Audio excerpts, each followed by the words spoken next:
কিন্তু আজ যা ঘটেছে তা আপনাদের সাথে শেয়ার করতে চাই। কিভাবে বলবো ভাই, অমিত ভাই ২৪ ঘন্টা হয়ে গেছে। গতকাল থেকে জানি না কোথায় গিয়েছেন। এখানে একদমই দেখা যাচ্ছে না ভাই। আর তিনি ফোনও ধরছেন না, কিছু করছেনও না। আর আমাদের কাছে কিছুক্ষণ আগে একটা ভিডিও এসেছে।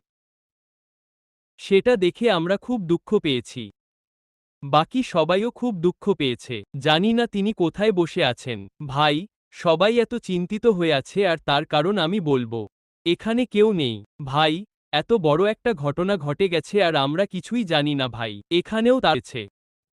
কিন্তু তার আগে এই দেখো এখানে সবাই কতটা চিন্তিত হয়ে বসে আছে। আর ভাই, একাই চলে গেছেন। আমাদের কাউকেও বলেননি যে চলো তোমরা সাথে চলো। কাউকে না, অথবা সবাইকে সাথে চলো এমনটাও বলেননি। কিছুই জানাননি। নিজের মতো একাই চলে গেছেন আর কাউকে কিছু বলেননি। কোথায় গিয়ে থাকবেন ভাই? ভাই সেই জিনিসটাই আমি কতক্ষণ ধরে ভাবছি। আমাদের দিয়ে কোনো ভুল হয়েছে কি? তিনি কি ভাবছেন তার নিজের। ভাই পুরো ব্যাপারটা আপনাদের এখনই দেখাচ্ছি। ভাই সেই ভিডিওটা একবার দেখা যেটা অমিত ভাই পাঠিয়েছে। ভাই ওই ভিডিওতে কিছুই নেই। ভাই সব চিন্তা করো না। আমি নিরাপদ আছি। বাড়ি থেকে বেরিয়ে পড়েছি। নিজেকে একটু সময় দিতে চেয়েছিলাম। অনেক দিন ধরে, অনেক বছর ধরে নিজের জন্য কখনো সময় পাইনি, তাই কিছুই ভাবিনি আর তোমাদের জানাইনি। সরি ভাই তার জন্য। আমি বেরিয়ে পড়েছি, কয়েকদিনের মধ্যে ফিরে আসব।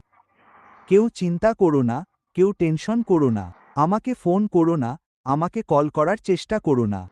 শুধু একটা ইমেইল আইডি আমি দিচ্ছি। খুব জোর আইডিতেই যোগাযোগ করবে। ঠিক আছে, কয়েকদিন পর দেখা হবে। চিন্তা করো না ভাই।